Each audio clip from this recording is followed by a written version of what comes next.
Gloire à Dieu, nous allons nous tenir debout pour faire la lecture des Saintes Écritures.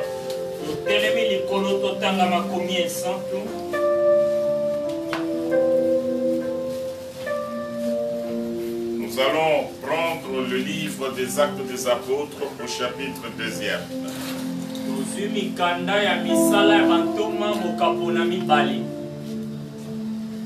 Nous allons lire d'abord du premier verset jusqu'au verset 4.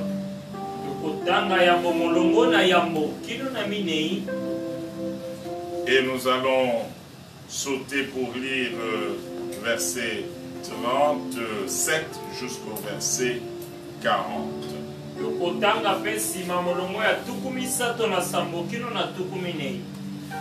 Et nous lisons au nom de Jésus-Christ. Le jour de la Pentecôte, ils étaient tous ensemble dans le même lieu. Tout à coup, il vint du ciel un bruit comme celui d'un vent impétueux, et il remplit toute la maison où ils étaient assis. Des langues comme semblables à des langues de feu leur apparurent séparées les unes des autres et se posèrent sur chacun d'eux. Et ils furent tous remplis du Saint-Esprit. Ils se mirent à parler en d'autres langues, selon que l'Esprit leur donnait de s'exprimer. 37. Après avoir entendu ce discours, ils eurent le cœur vivement touché, et ils dirent à Pierre et aux autres apôtres: Hommes, frères, que ferons-nous? Pierre leur dit: Répondez-vous, et que chacun de vous soit baptisé au nom de Jésus-Christ pour le pardon de vos péchés, et vous recevrez le don du Saint-Esprit. Car la promesse est pour vous, pour vos enfants, et pour tous ceux qui sont au loin, en aussi grand nombre que le Seigneur notre Dieu les appellera. Et par plusieurs autres paroles, il les conjurait et les exhortait, disant: Sauvez-vous de cette génération perverse. Que notre Dieu bénisse sa parole. Seigneur Dieu, nous te disons un grand merci parce que tu nous as permis de nous retrouver encore devant ta face ce soir. Laisse que ton onction coule sur nous afin que nous puissions exécuter la mission que tu nous as confiée. Nous condamnons tout esprit qui n'est pas pour toi en sérieux et dans les maisons de tous les bien-aimés qui suivent ce message. Nous condamnons tous ces esprits et nous le précipitons dans les lieux arides au nom de Jésus. Du début jusqu'à la fin de ce service, nous voulons contempler ta puissance. Nous l'avons demandé avec foi au nom de Jésus. Amen. Amen. Nous pouvons nous asseoir et nous acclamons le Seigneur. Bien-aimés, nous sommes en train de parler sur les 5 doigts de la foi. Il les a envoyés prêcher partout dans le monde. Et il leur a promis qu'il sera avec eux. Et la Bible dit qu'il leur a fait une promesse. Voici, je serai avec vous jusqu'à la fin du temps. Et il leur donne un travail. Il faut enseigner la parole de Dieu à toute la création. Et les apôtres sont allés prêcher. Ils ne sont pas partis seuls. La Bible dit qu'il les a accompagnés, il confirmait ce qu'il faisait par des miracles qu'il accompagnait lui, Jésus, avant.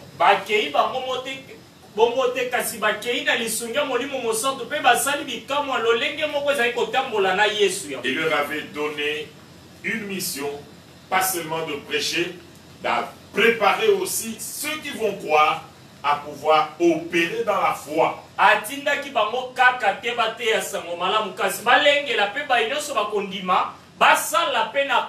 Voici les miracles qui accompagneront ceux qui auront cru.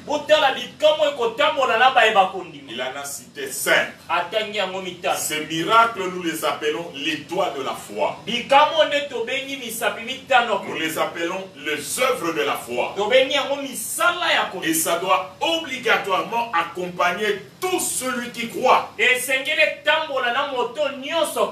Ce n'est pas un domaine réservé seulement aux ministres et serviteurs de Dieu. Mais tous les chrétiens ont été mandatés par Dieu à pouvoir opérer dans le domaine de la foi.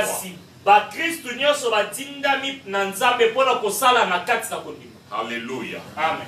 Bien-aimés dans le Seigneur, on a déjà vu presque tout, mais nous sommes arrivés maintenant au point où nous parlons sur le parler en langue. Nous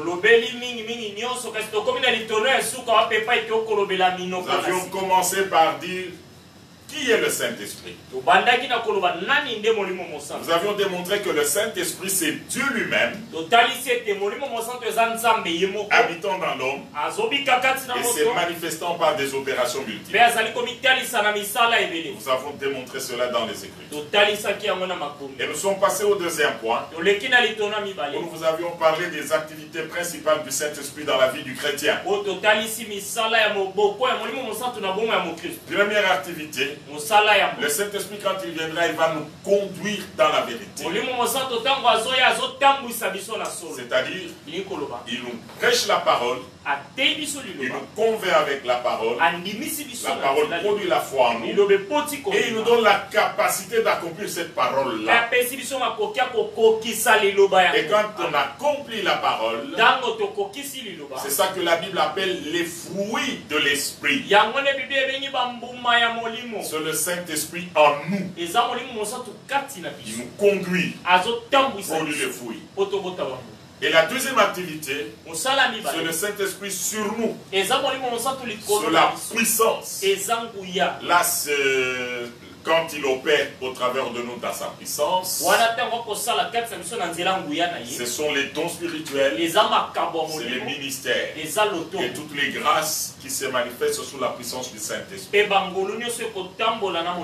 Ainsi, chaque chrétien doit produire fruit. Et chaque chrétien a reçu au moins un don pour l'édification du corps de Christ. Et aujourd'hui, nous allons parler sur le parler en langue.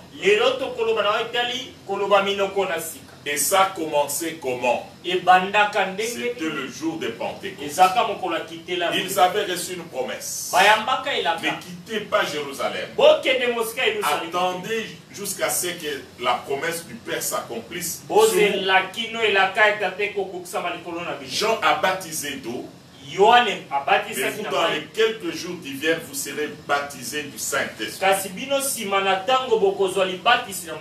Ils sont restés ensemble, 120 personnes, persévérant dans la prière, pour voir s'accomplir ce que Dieu avait promis.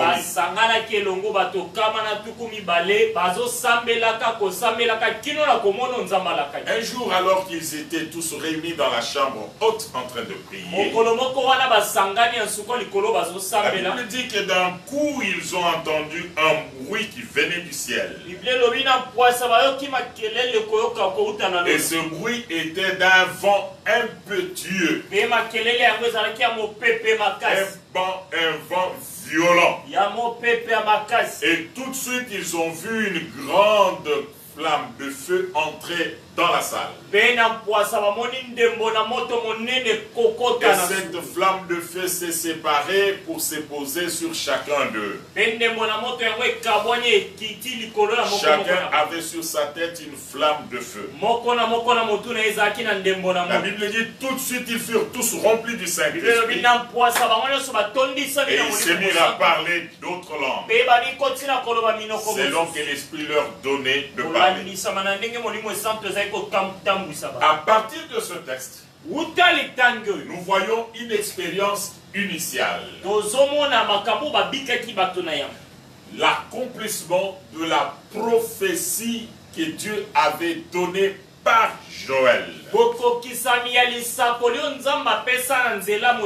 Dans les derniers jours, je répandrai de mon esprit sur toute chair. Vos fils et vos filles prophétiseront. Ainsi, bien aimé ce jour-là, le Saint-Esprit est descendu et sur les hommes et sur les femmes. La Bible dit 120 personnes réunies dans la chambre haute. Ils ont tous parlé en langue. Ils ont tous vu des flammes de feu sur leur tête. Oui, après cet événement, les gens sont accourus. Les gens sont venus parce qu'il y a eu du bruit. Et ils ont suivi le bruit jusqu'à ce qu'ils sont arrivés là où se trouvaient les apôtres. Et quand la foule est arrivée, Pierre a pris la parole. Il a commencé à prêcher l'évangile. Dans l'évangile, il leur a présenté Christ qu'ils ont tué, qui est mort et qui est ressuscité le troisième jour et qui est allé au ciel. Et il a insisté que ce Jésus que vous avez, qui a été crucifié parmi vous, qui est ressuscité, nous en sommes tous témoins. Il a été enlevé à la droite du Père et il a reçu du Père le Saint-Esprit qui avait été promis et il l'a répandu comme vous le voyez et comme vous l'entendez. À partir de ce texte, chapitre 2 que nous venons de lire, nous voulons dégager des vérités qui vont nous permettre d'expérimenter le parler en langue. Le jour de Pentecôte, ils ont vécu une expérience exceptionnelle. Ce jour-là, ils ont vécu et le baptême du Saint-Esprit et la plénitude du Saint-Esprit.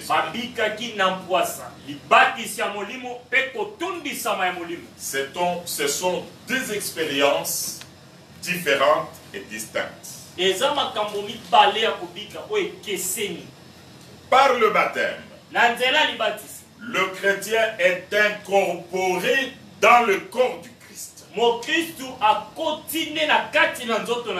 Par le baptême du Saint-Esprit, Dieu, par le Saint-Esprit, vient habiter dans le chrétien. Cette expérience qui a été vécue le jour de Pentecôte a continué à être vécue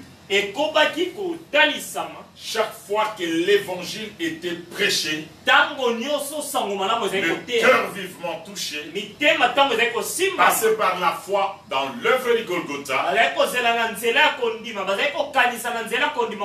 il croyait dans l'œuvre du Golgotha et passé par la repentance. Et par cette acceptation de l'évangile, la Bible dit dans Éphésiens chapitre 1er, à partir du verset 13 jusqu'à 14, que le Seigneur venait sceller maintenant cette réception de la parole de Dieu par le Saint-Esprit. Éphésiens 1er 13 à 14. En lui, vous aussi, après avoir entendu la parole de la vérité, l'évangile de votre salut, en lui vous avez cru, Et vous avez été scellés du Saint-Esprit qui avait été promis. Lequel est un gage de notre héritage pour la rédemption de ce que Dieu s'est acquis à la louange de sa gloire. C'est-à-dire, cette expérience qui était initiale le jour de Pentecôte commence à se répéter sur la terre chaque fois que l'évangile du salut est prêché et que le cœur est vivement touché. Croire dans l'œuvre de Golgotha, croire que Jésus est mort et ressuscité, et après on se repent, on est né de nouveau, on devient enfant de Dieu, et par là le Seigneur vous incorpore dans le corps du Christ en vous scellant du Saint-Esprit.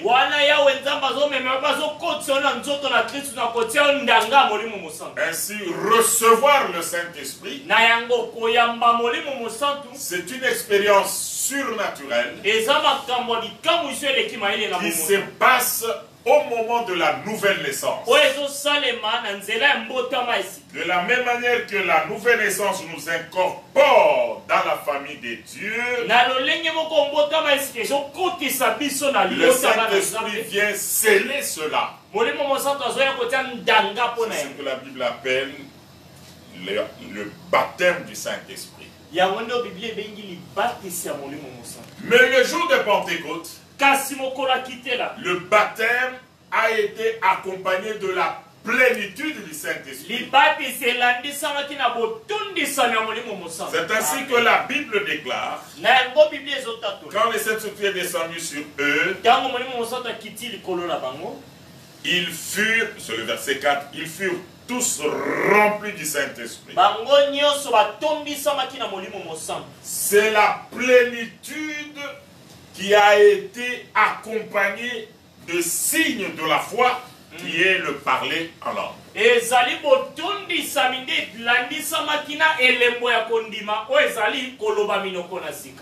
Amen. Le baptême, c'est une expérience initiale, tandis que la plénitude, nous devons la rechercher tous les jours. Nous devons chercher à être remplis du Saint-Esprit. Et c'est quand on est rempli qu'on peut faire des choses au nom de Dieu.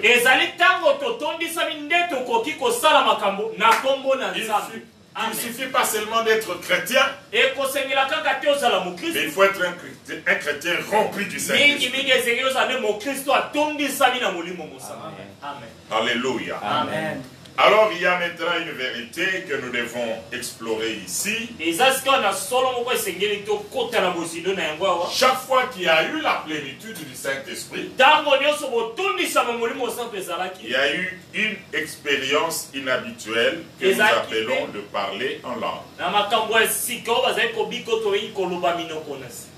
C'est une expérience qu'on n'a pas vécue dans l'Ancien Testament. Bien au contraire, dans l'Ancien Testament, nous voyons la tour de Babel. Les hommes ont été dispersés sur toute la terre. Ils ont parlé diverses langues qui leur permettaient plus d'être ensemble. Mais à la Pentecôte, la Bible dit qu'ils ont parlé des diverses langues, mais qui ont permis à tous ceux qui étaient venus écouter la parole d'entendre dans leur langue maternelle.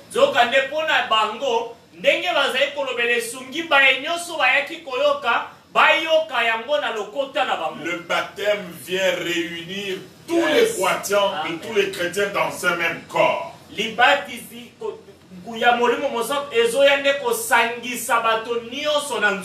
Avec un signe extérieur de la plénitude du Saint-Esprit qui est le parler en langue. Ainsi, le parler en langue doit être un signe initial Parce que nous l'avons vécu dans les actes des apôtres, presque partout où il y a eu baptême et plénitude, il y avait cette manifestation.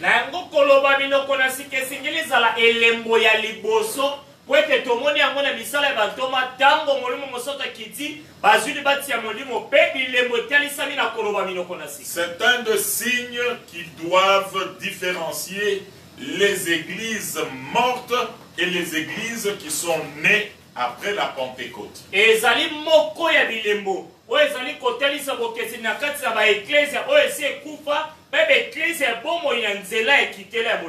C'est pourquoi quand le Saint-Esprit opère dans une église, selon ce que Pierre a dit le jour de Pentecôte, quand le Saint-Esprit est répandu, on le voit et on l'entend.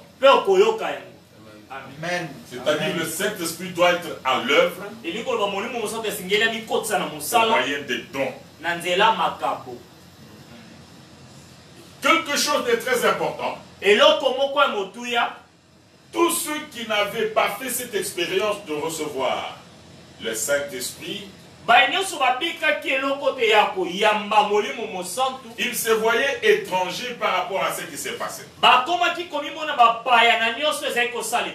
Ils ont pensé même que c'était réservé aux apôtres comme eux avaient marché avec Jésus. Et Pierre leur donne une précision détail. Ce que vous voyez ici, ça ne doit pas s'arrêter avec nous. Car c'est une promesse qui est pour vous, pour vos enfants et pour tous ceux qui sont partout au loin, mais qui seront appelés par l'évangile à croire en Jésus. Ainsi, partout on prêche le véritable Christ qui a été prêché par Pierre le jour de Pentecôte. Le même Saint-Esprit doit se manifester. Et quand le Saint-Esprit descend, il faut qu'il y ait le baptême, il faut qu'il y ait la plénitude. Et quand il y a la plénitude, il faut qu'il y ait les manifestations des dons, et avec cette évidence de parler en langue. Amen. Alléluia. Amen. Maintenant, nous allons cheminer dans les Écritures, particulièrement dans les actes des apôtres. Nous allons voir quelques exemples. Partout où il y a eu baptême et plénitude du Saint-Esprit, il y a eu parler en langue.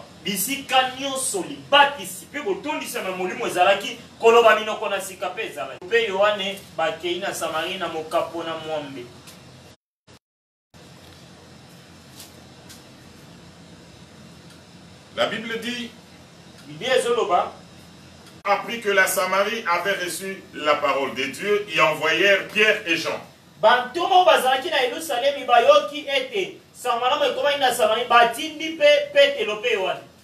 Ceux-ci arrivés chez les Samaritains prièrent pour eux afin qu'ils reçussent le Saint-Esprit.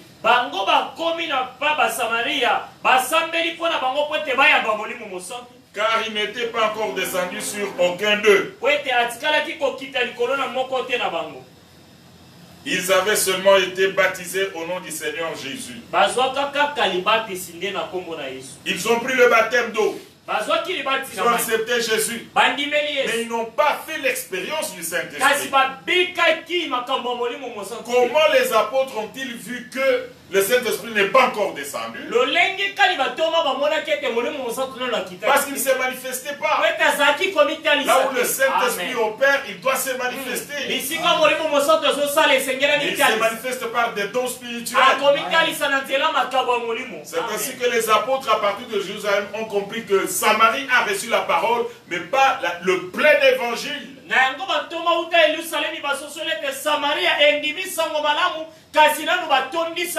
Non, pas le plein évangile. Ainsi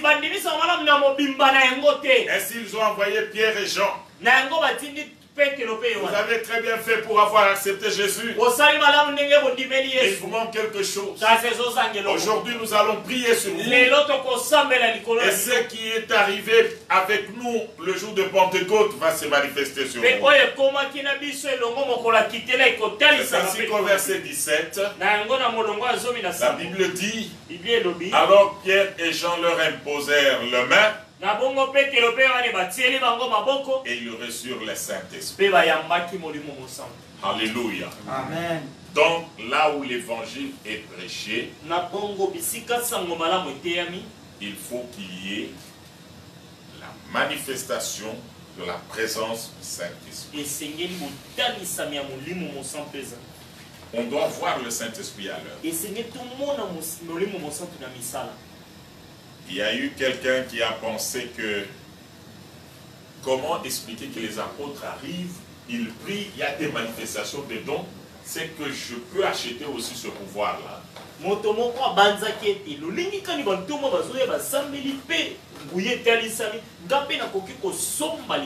C'était Simon le magicien. Par l'imposition de main des apôtres, une nouvelle expérience est arrivée. Cela est arrivé parce que eux, ils avaient la promesse. Ils l'ont vécu. Et ils ont rappelé la promesse aux autres. Ils ont prié. Et la promesse est accomplie. Ainsi, nous aussi, aujourd'hui, en tant que ministres et serviteurs de Dieu, nous n'avons pas à discuter là-dessus. C'est la parole de Dieu. C'est la promesse de Christ. Nous devons prêcher. Et nous devons prier. C'est le Saint-Esprit qui baptise.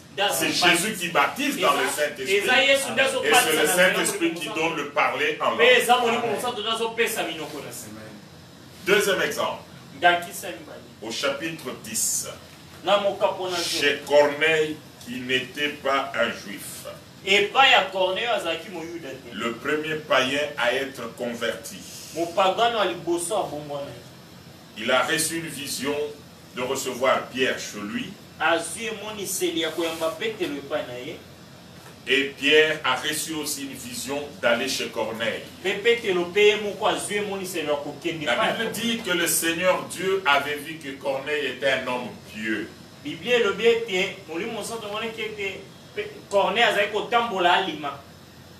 priait beaucoup. Il faisait beaucoup d'aumônes. Il avait un bon cœur. Mais il ne pouvait pas être sauvé avec ça. Pour être sauvé, il faut recevoir l'évangile du salut. Il y a comme soubassement la mort et la résurrection de Jésus. C'est quelque chose qu'il ne connaissait pas. Il fallait que Pierre vienne et qu'il lui explique ça. Le jour où Pierre est arrivé, Corneille a appelé aussi les membres de sa famille. À partir du verset 44, Pierre prend la parole. Il leur explique que les prophètes ont rendu témoignage à Jésus en disant que c'est en croyant en lui qu'on a le pardon de péché. Après avoir expliqué la vie de Jésus, comment il est venu, il a travaillé, il est mort, il est ressuscité,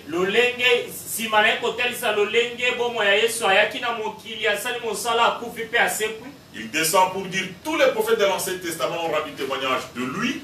Ils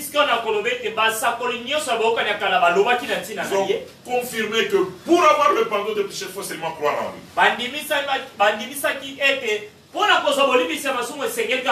Et dès qu'il a touché cette parole, la Bible dit le Saint-Esprit est descendu sur tous ceux qui écoutaient la parole.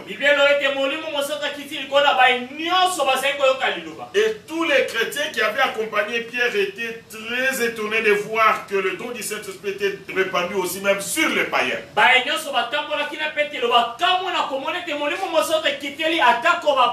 Comment ont-ils découvert que le Saint-Esprit est descendu sur eux? La Bible dit, verset 47, car il les entendait parler en langue et glorifier Dieu.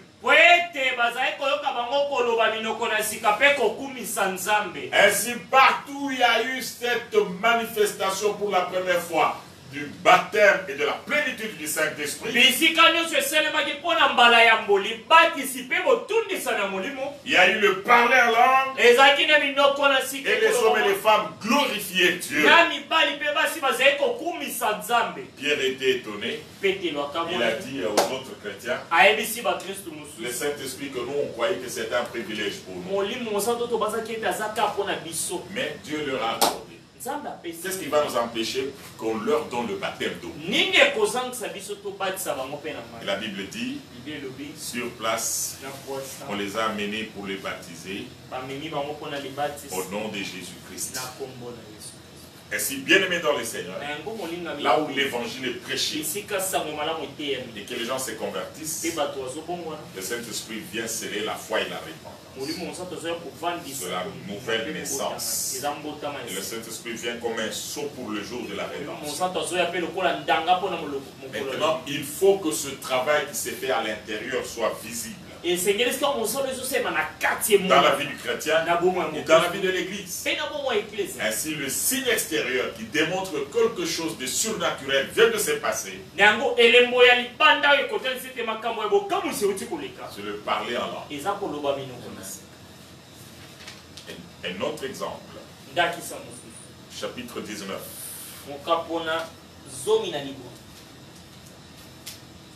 Alors, bien aimé, là, la Bible nous parle de Apollos qui est descendu à Corinthe après avoir visité, puis tout ça. Et puis, il est arrivé à Éphèse.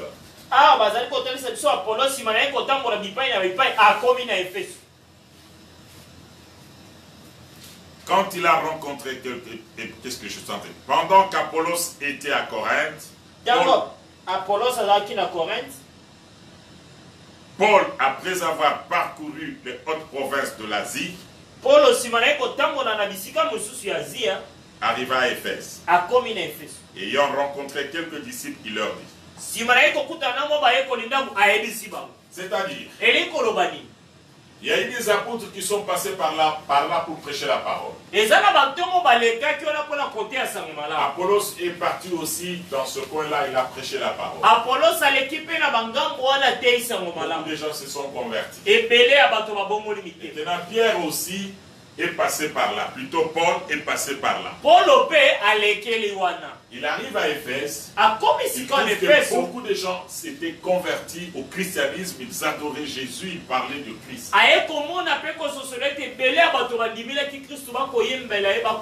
Mais quand il les a observés, il n'a pas vu le Saint-Esprit se manifester au milieu. Il va leur poser une question simple. Au verset 2. Avez-vous reçu le Saint-Esprit quand vous avez cru? Quand vous avez accepté l'évangile, est-ce que vous avez reçu le Saint-Esprit? Et nous répondirent, nous n'avons pas même entendu dire qu'il y a un Saint-Esprit. Pour que le Saint-Esprit se manifeste, il faut que le chrétien soit enseigné et préparé à cela. Et qu'il sache que la présence du Saint-Esprit est incontournable pour mener la vie chrétienne normale.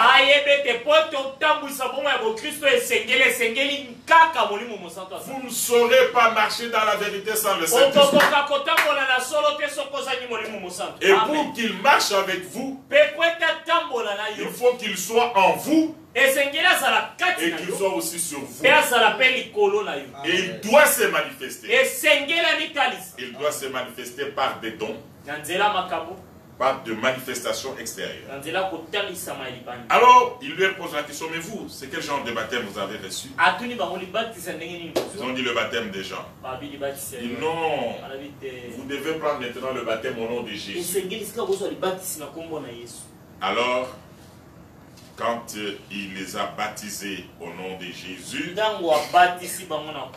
au verset 5, Paul leur impose les mains.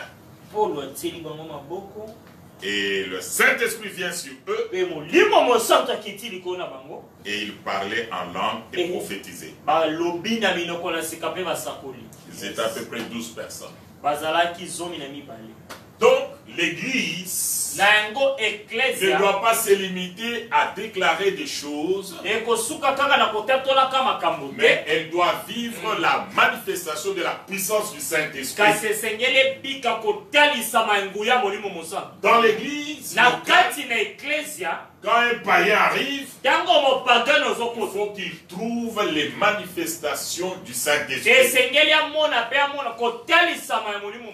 Car le parler en langue, c'est un signe extérieur qui démontre que Dieu est entré en action. C'est le début même de l'Église sur la terre.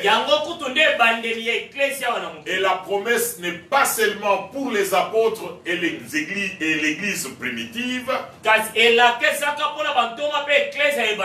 c'est pour nous aussi. C'est pourquoi Jésus a dit, à mon nom, ils parleront des nouvelles. Il n'a pas dit le pasteur. Il n'a pas dit ceux qui dirigent. Ni les sacerdoces. Il a dit tous ceux qui croient. Alors, bien-aimés, jeudi, nous allons démontrer l'importance. Et pour aujourd'hui, nous sommes venus vous rassurer que cette promesse est pour toi. Amen. Tu ne vas pas forcer. Tu ne vas même pas apprendre comment prier. C'est une promesse. Demande-la. Aspire à cela. Prie. Dieu va faire quelque chose. La prière de l'homme de Dieu va faire quelque chose. Des réunions sur le Saint-Esprit sont très importantes pour l'Église. Prépare ton cœur.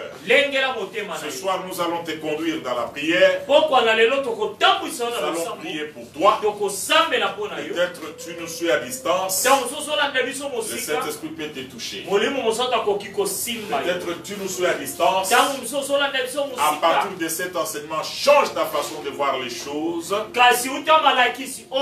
Prie avec foi pour que Dieu te donne cette capacité de prier dans de nouvelles langues. Et aujourd'hui et maintenant, tu peux vivre cela. Car tout passera. Et la parole de Dieu ne passera jamais.